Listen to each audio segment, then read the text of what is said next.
નમસ્કાર વિદ્યાર્થી મિત્રો, મારી યુટ્યુબ ચેનલ સંજય પટેલમાં આપ સૌનું હાર્દિક સ્વાગત છે. મિત્રો, આજના વિડીયોની અંદર આપણે ધોરણ 6 વિષય છે હિન્દી, જેનો પાઠ 7મો કે જે સત્ર 1 ની અંદર આવે છે, જેનું નામ છે બૂઝો તો જાને. આ પાઠના સ્વ અધ્યયન પોથીના પ્રશ્નો અને તેના જવાબો વિશે શીખવાના છીએ.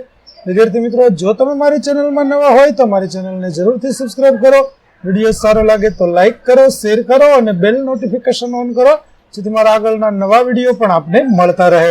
તેમજ વિદ્યાર્થી મિત્રો, આ પાઠની પીડીએફ જોવા માટે પ્લે સ્ટોરમાંથી અમારી એપ્લિકેશન વિશ્વગુરુ STDF થી 12 ગુજરાતી ડાઉનલોડ કરી તમારા મોબાઈલમાં ઇન્સ્ટોલ કરો. જે તમે શરૂ કરશો તો તમને આ પ્રકારે જોવા મળશે, જેમાં સ્વ અધ્યયન પોથીની અંદર ધોરણ બતાવશે, ધોરણ પસંદ કરશો તો વિષય બતાવશે, વિષય પસંદ કરશો એટલે પાઠ બતાવશે, જેમાં વિડીયો પર ક્લિક કરશો તો વિડીયો જોવા મળશે અને પીડીએફ પર ક્લિક કરશો તો તમને પીડીએફ જોવા મળશે. તો આશા રાખું છું અમારી એપ્લિકેશન આપ સૌને ગમશે અને જરૂરથી ડાઉનલોડ કરજો. તો ચાલો મિત્રો, હવે શરૂ કરીએ પાઠ 7મો.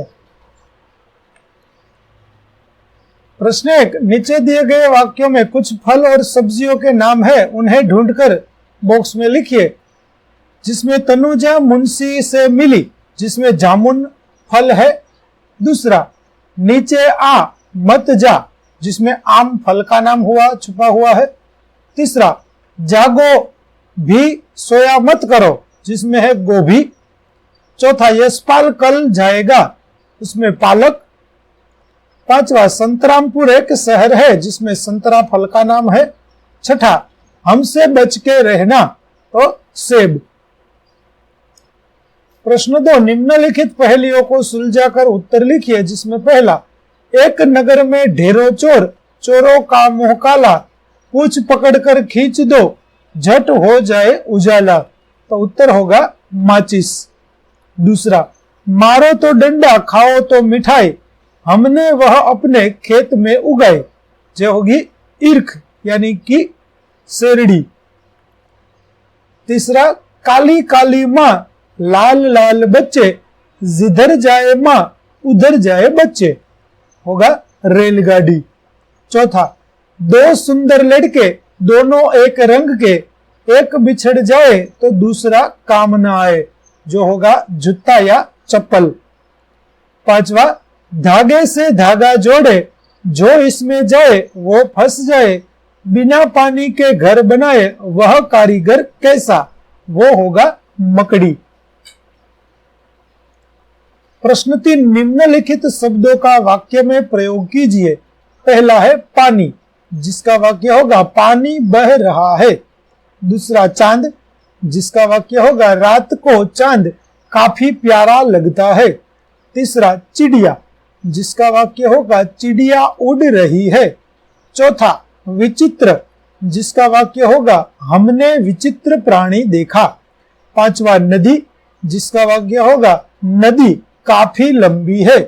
छठा, हरियाली, जिसका वाक्य होगा यहाँ हरियाली छाई हुई है. प्रश्न 4, उदाहरण के अनुसार समान प्रास वाले शब्द लिखिए. पहला, गगन, तो मगन, लगन, छगन और मनन. नैतिक, तो होगा वैदिक, रैखिक, दैनिक और सैनिक. सुंदरता का होगा नैतिकता, उदारता, समानता और सोचता. अधिपति का होगा सेनापति, राष्ट्रपति, पशुपति, लक्ष्मीपति.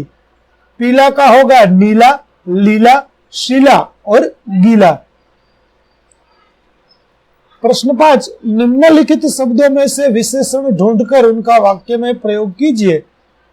तो विशेषण है, पहला है काला, तो वह काला कौवा है. दूसरा विशेषण है 10, वाक्य होगा हम 10 बजे स्कूल जाते हैं. तीसरा विशेषण है सच्चा, वाक्य वह सच्चा आदमी है. चौथा विशेषण लंबा, तो वाक्य होगा वह पुल बहुत लंबा है. पांचवा होगा थोड़ा, वाक्य होगा मैंने थोड़ा जूस पिया. प्रश्न 6, नीचे दिए गए पहली कोष्टक में से एक फल और सब्जी के नाम ढूंढकर लिखिए. तो सबसे पहले हम फल देखते हैं. सेब, टमाटर, मूली, गोभी, आलू. प्रश्न 7, उचित स्थान पर विराम चिन्ह लगाइए। तो पहला वाक्य इस प्रकार होगा, तुम कौन सी कक्षा में पढ़ते हो।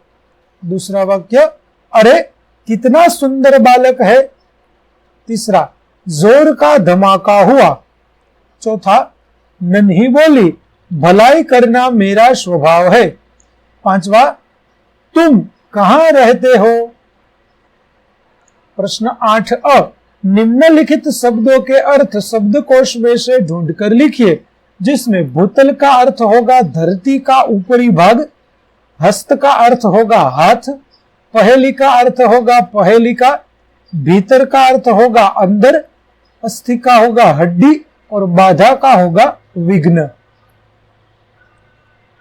प्रश्न 8ब, शब्दों को शब्दकोश के क्रम में लिखिए। तो सबसे पहले आएगा आकाश, दूसरा आएगा कांटे, तीसरा आएगा क्षमा, चौथा आएगा चिड़िया, पांचवा आएगा पपीता, छठा आएगा पूजन, सातवां आएगा पेड़ और आठवां आएगा सफल।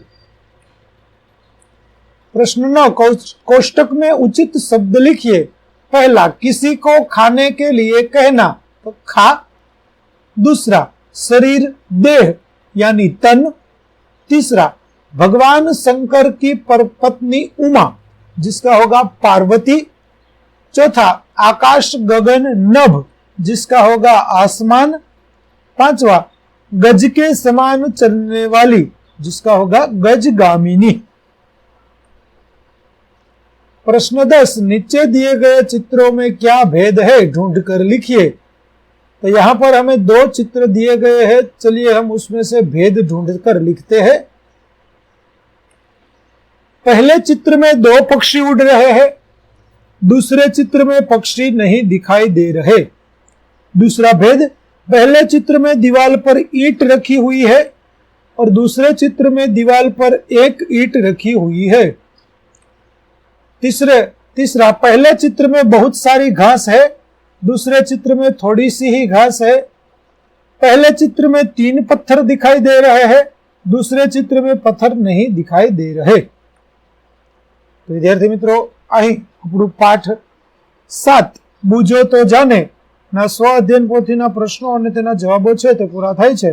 આગળના પાઠના સ્વ અધ્યયન પોથીના પ્રશ્નો અને તેના જવાબો મેળવવા માટે મારી ચેનલને જરૂરથી સબસ્ક્રાઇબ કરો, તેમજ પીડીએફ જોવા માટે પ્લે સ્ટોરમાંથી અમારી એપ્લિકેશન વિશ્વગુરુ STD 1-12 ગુજરાતી ડાઉનલોડ કરો, જેમાં આપને ધોરણ 6 તમામ વિષયના સ્વાધ્યાય પોથી સોલ્યુશન, સ્વાધ્યાય સોલ્યુશન તેમજ પીડીએફ મળી રહેશે। તો આશા રાખું છું અમારી એપ્લિકેશન આપને ગમશે, જરૂર ડાઉનલોડ કરજો।